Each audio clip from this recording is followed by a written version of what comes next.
là là. Ouh là là. 8h27, c'est Philippe avec les insolites. Alors, que s'est-il passé dans ce monde un peu foufou? Par exemple, l'Inde est célèbre pour être souvent classé dans le Guinness des records. Cette fois, il s'agit d'un homme du nom de Baba Avtar Singh qui porte un turban de 85 kilos avec plus de 645 mètres de longueur. 85 kilos sur la C'est tête. sans conteste le plus grand turban du monde. Chaque jour, l'homme prend pas moins de 6 heures pour enrubanner tout ce tissu sur son port de tête. Avec un tel couvre-chef, l'Indien est obligé de se déplacer uniquement en moto. Il est sur la roue arrière en plus, le mec.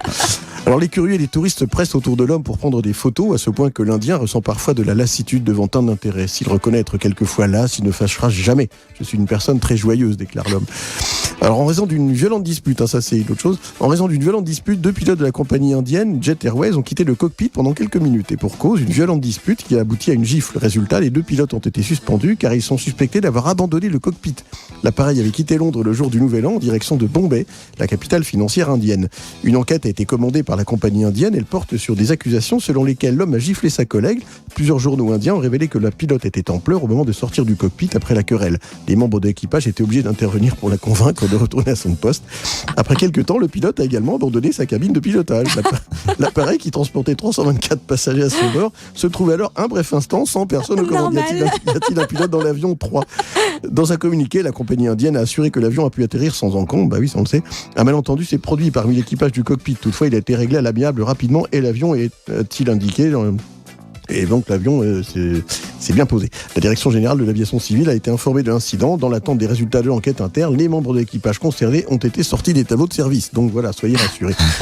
Et puis en 2017, il y a eu quelques records, dont une pizza de 54 pouces. Alors cette pizza carrée de 140 cm de côté a été inscrite dans le Guinness des records. La Giant Sicilian est capable de nourrir entre 50 et 70 personnes. Ah oui, quand même. Voilà, mais il y a quand même 20 personnes d'écart. 500 km de bouchons. Ce record d'embouteillage a été enregistré sur les routes d'Île-de-France. Le précédent record était de 544 km. Alors dans le truc original, elle pourrait se marier avec le monsieur qui a un turban de... Les cils les plus longs. Alors ce record est détenu par la chinoise Yu Xiangxia, 49 ans. Ses cils mesuraient 12,4 cm, soit 12 fois plus longs que la moyenne. Oh là là. Ça fait bizarre. Oh, regarde les nuages.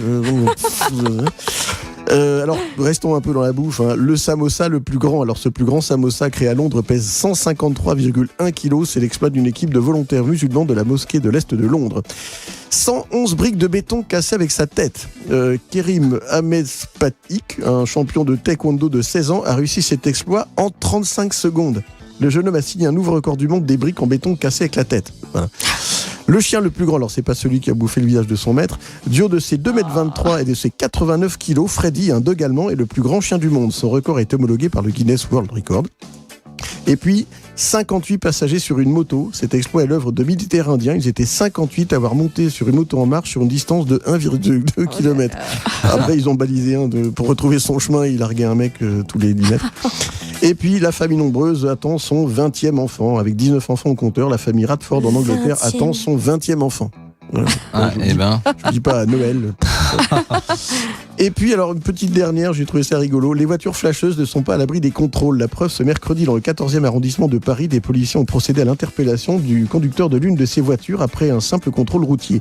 À bord, le jeune homme de 23 ans ne présente ni assurance valide, ni carte grise. Oui. Et après un test, il est aussi contrôlé positif au cannabis. Le paradoxe, c'est que c'est un pilote d'un véhicule destiné à la constatation des infractions au stationnement payant. C'est un jeune homme qui vient d'être assermenté il y a une dizaine de jours, explique Yvan Assioma, secrétaire régional du syndicat Alliance.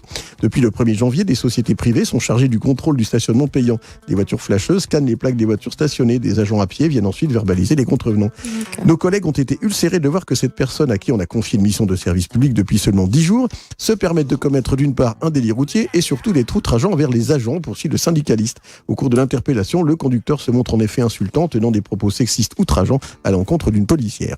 Yvan Assioma s'interroge sur la méthode de recrutement de la société privée qui emploie le conducteur interpellé. Le jeune homme a été placé en garde à vue, son permis confisqué et la voiture saisie. D'accord.